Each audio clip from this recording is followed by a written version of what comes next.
रात के ठीक 2 बजे थे। पूरा गांव गहरी नींद में डूबा हुआ था। हवा बिल्कुल शांत थी, जैसे किसी ने उसे रोक दिया हो। लेकिन उस सन्नाटे के बीच एक आवाज थी, टक टक। पुराने जर्जर घर की दूसरी मंजिल से। वो घर जिसे पूरे गांव में काला मकान कहा जाता था।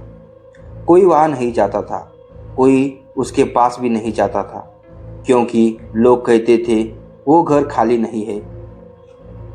राज, एक 28 साल का युवक, शहर से इस गांव में आया था। पेशे से वह एक इलेक्ट्रिशियन था। उसकी आंखों में जिज्ञासा थी और दिल में एक अजीब सा आत्मविश्वास।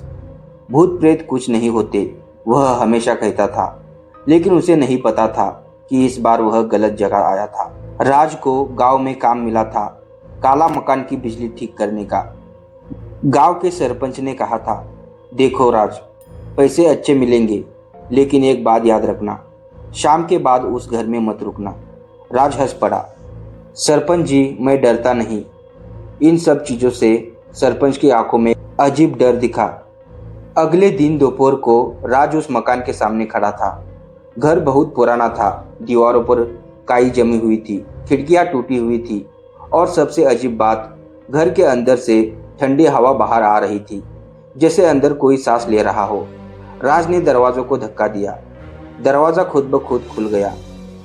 अंदर घुसते ही एक अजीब सी गंध आई, सड़न और नमी की। बस पुराना घर है, उसने खुद से कहा। पहली आवाज। राज ने अपना टूल बॉक्स खोला और वायरिंग चेक करने लगा। सब कुछ अजीब था।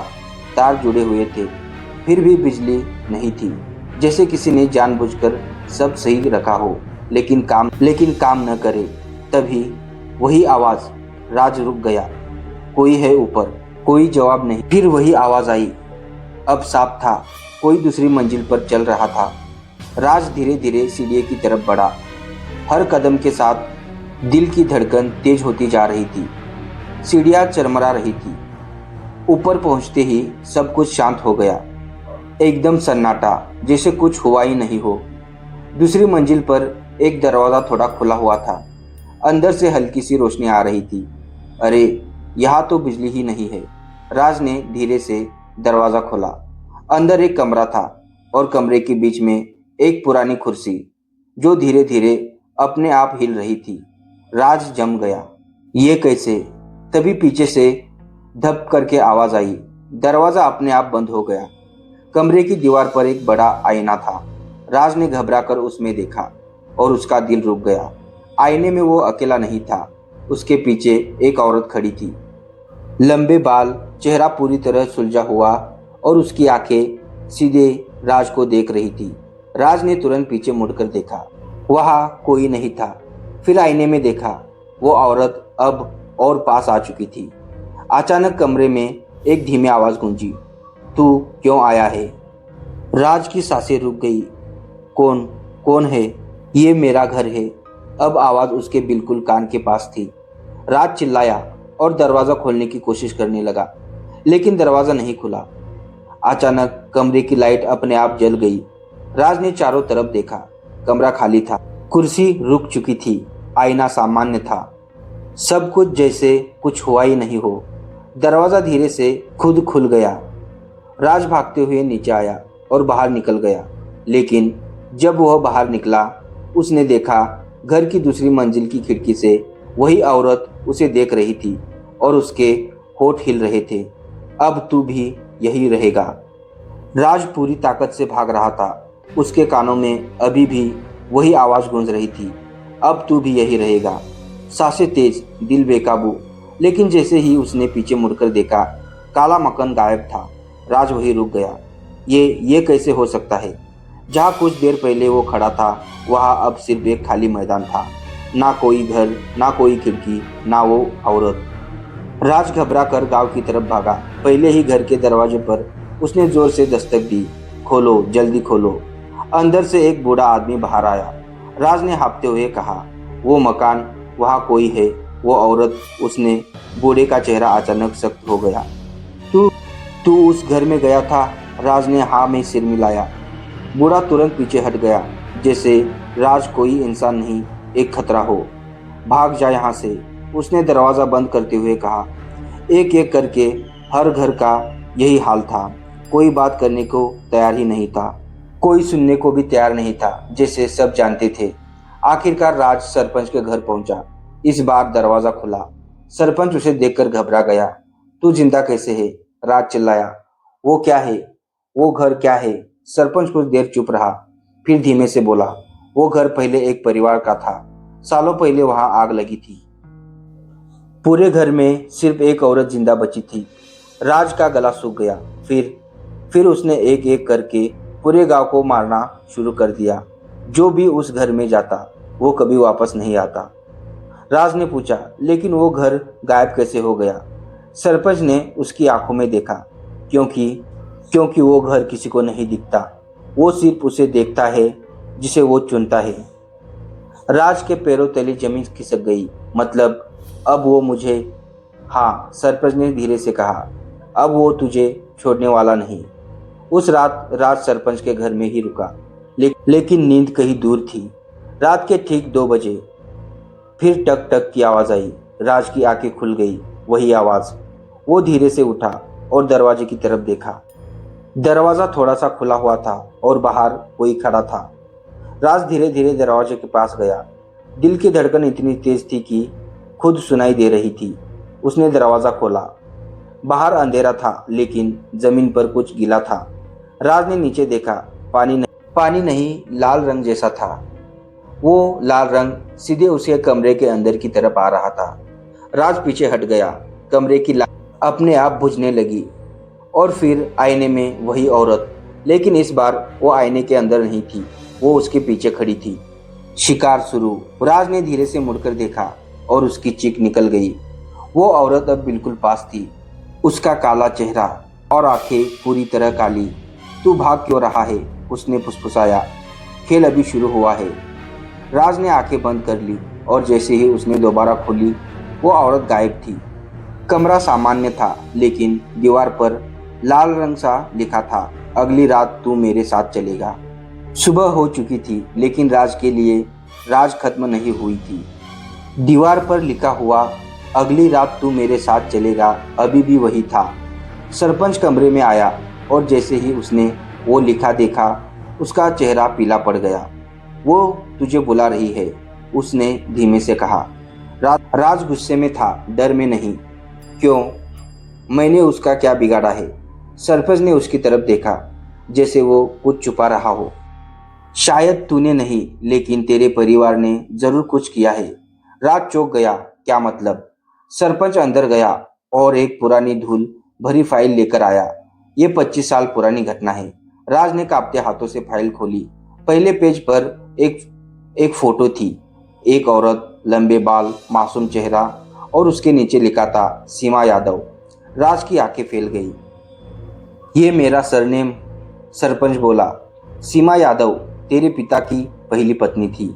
राज के हाथों से फाइल गिर गई। नहीं, ये सब झूठ है। सच है, सरपंच ने कहा। तेरे पिता ने उसे इस गांव में छोड़ दिया था और शहर में दूसरी शादी कर ली थी। राज का गला सूख गया। फिर आग। सरपंच की आवाज धीमी हो गई। वो आग हादसा नहीं थी। गांव वालों ने उसे आग में फेंक दिया था। राज के पैरों तले जमीन खिसक गई। क्यों? क्योंकि वो बदल चुकी थी। उसके साथ कुछ अजीब होने लगा था।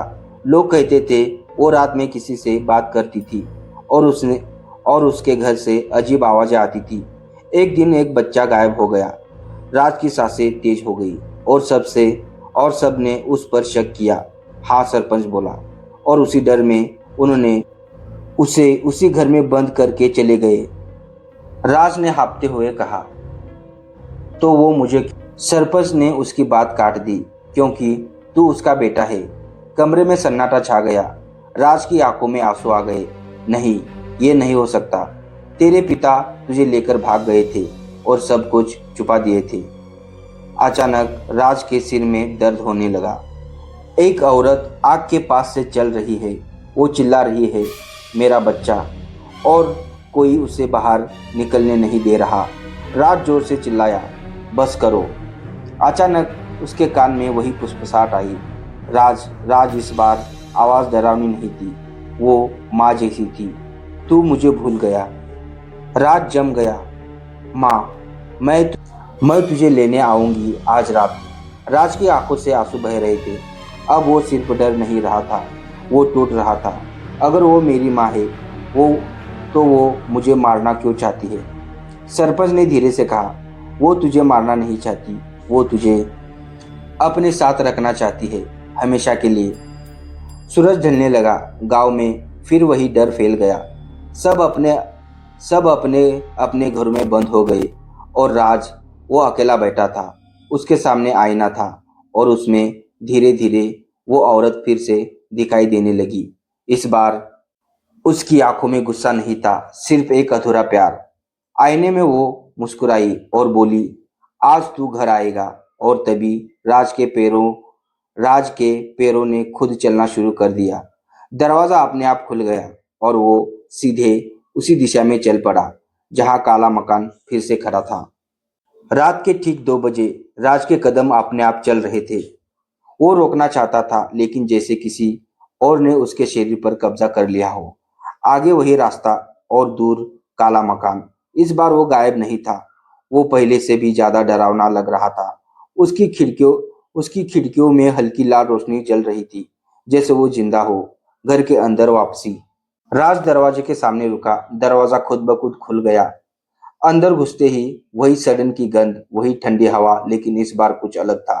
दीवारों पर निशान ताजा थे, जैसे आग अभी अभी लगी हो। राज धीरे धीरे दूसरी मंजिल पर पहुंचा। वही कमरा, वही कुर्सी, और इस बार वो औरत सामने खड़ी थी। अब वो आईने में नहीं थी, असल में थी। उसका चेहरा अब सादा नहीं था, बल्कि पूरा साफ था। वो वैसे ही दिख रही थी जैसे फोटो में थी। सीमा यादव। राज की आंखों में आंसू आ गए। माँ, वो मुस्कुराई। तू आ गया। उसकी आवाज अब डरावनी नहीं थी, वो नरम थी, लेकिन उसमें एक अजीब सा ठंडापन था। मैंने तेरा इंतजार किया 25 साल। राज धीरे धीरे उसके पास गया। मुझे नहीं पता था ये सब। सीमा ने उसका चेहरा छुआ। उसका हाथ बर्फ जैसा ठंडा था। अचानक कमरे की दीवारें बदलने लगी। राज के सामने वही रात दिखाई देने लगी। गांव वाले चिल्ला रहे थे। घर में अंधेरा था। सीमा अंदर बंद थी, लेकिन इस बार राज ने कुछ और देखा। सीमा अकेले नहीं थी, उसके पीछे कुछ और था। एक काली छाया जो उसके शरीर में घुस रही थी। राज पीछे हट गया। तू मेरी मां नहीं है। सीमा की मुस्कान धीरे धीरे डरावनी हो गई। उसकी आंखें काली हो गई। अब समझा। उसकी आवाज बदल गई। मैं वो हूं जिसने तेरी मां को चुना था। तेरी माँ कमजोर थी, दुख में थी, और मैंने उसे अपना घर बना लिया। जब गांव वालों ने उसे फेंक दिया, मैं इस घर में रह गया। कमरा कांपने लगा। और अब मुझे नया शरीर चाहिए। उसने राज की तरफ देखा। तेरा। राज समझ गया ये सब एक जाल था। वो पीछे हटने लगा। मैं तेरा शिकार नहीं बनूंगा। लेकिन उसके पैर रुक गए। छाया धीरे धीरे उसकी तरफ बढ़ रही थी। भाग नहीं सकता, तुझे यहाँ खींच लाया है। तभी राज की नजर एक चीज पर पड़ी। फर्श पर पड़ा एक पुराना लाइटर और केरोसिन का डिब्बा। उसे सरपंच की बात याद आ गई। वो आग में फेंकी थी। राज की आंखों में एक नया फैसला आ गया। राज ने केरोसिन पूरे कमरे में फैला दिया। सीमा। वो छाया चिल्लाई। तू क्या कर रहा है? राज मुस्कुराया। जो 25 साल पहले अधूरा रह गया था, आज खत्म होगा। उसने लाइटर जलाया। पूरे कमरे में लाइट जलने लगी। छाया चीखने लगी। सीमा का चेहरा बदलने लगा। कभी माँ, कभी वो राक्षसी छाया। तू भी मरेगा। राज शांत था। अगर मैं जिंदा रहा तो तू किसी और को मार देगा। ये यही खत्म होगा। आग बढ़ती जा रही थी। राज की आंखों में आंसू थे, लेकिन इस बार डर नहीं था। अचानक सीमा का चेहरा फिर से सामान्य हुआ। उसकी आंखों में शांति थी। मुझे आजाद कर दिया, उसने धीरे से कहा। और वो धीरे धीरे राख में बदल गई।